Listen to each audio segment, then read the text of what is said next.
vôtre, 50 ans, sont libres, c'est mais je veux que vous vous en alliez, monsieur. On a assez de nos médias indépendants.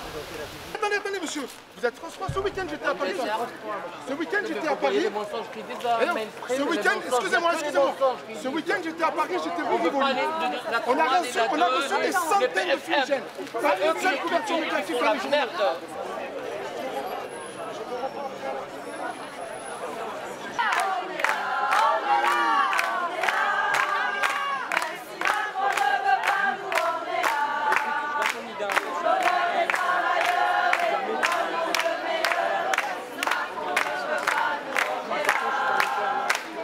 Aujourd'hui, les agents ont commencé à recevoir leur suspension.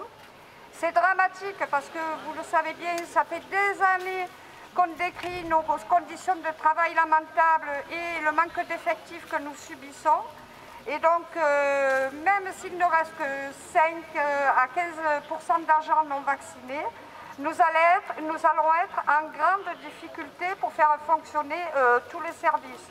Donc, d'ores et déjà, il y a des interventions chirurgicales qui sont non urgentes, qui sont déprogrammées, puisque dans les blocs opératoires, il y a du personnel aussi, infirmiers, anesthésistes, infirmiers de bloc, anesthésistes et chirurgiens qui ne veulent pas se faire vacciner et donc qui n'ont pas de passe sanitaire et qui sont aussi suspendus. Donc il n'y a plus assez de personnel pour faire tourner les blocs opératoires avec les programmes opératoires déjà prévus.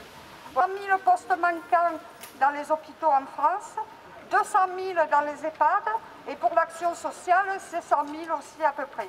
Donc vous voyez que bien avant le Covid, on était déjà sur ces chiffres-là. Et déjà, on a déjà fermé des tas de services, des tas de lits, 400 services de réanimation fermés en 10 ans en France. Et ça va continuer. En fait, le gouvernement profite de la situation sanitaire pour continuer la casse des hôpitaux publics.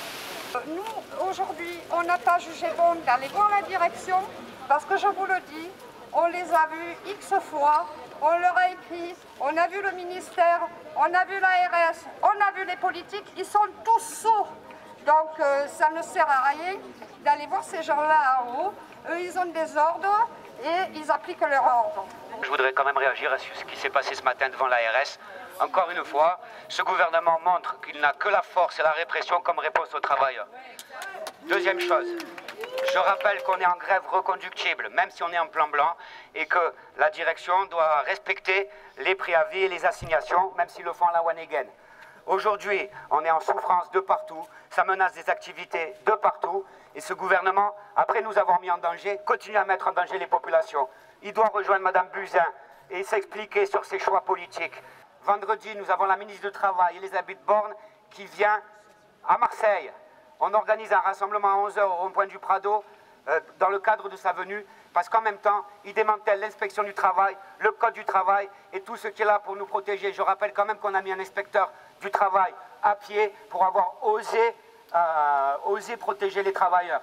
On était jusqu'à quand même menacer les collègues en arrêt de travail, en accident du travail, pour certains et certaines malades depuis plusieurs mois, à les appeler chez eux alors qu'ils sont déjà fragilisés pour les menacer, même eux, de les priver de leurs moyens de subsistance, les dernières qui leur restent, c'est-à-dire des indemnités maladie. Là-dessus, j'ai une information très concrète.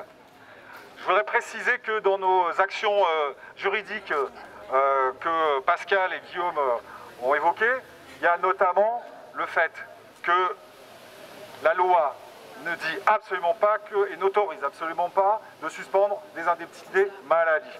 D'accord ? Donc nos avocats l'ont relevé.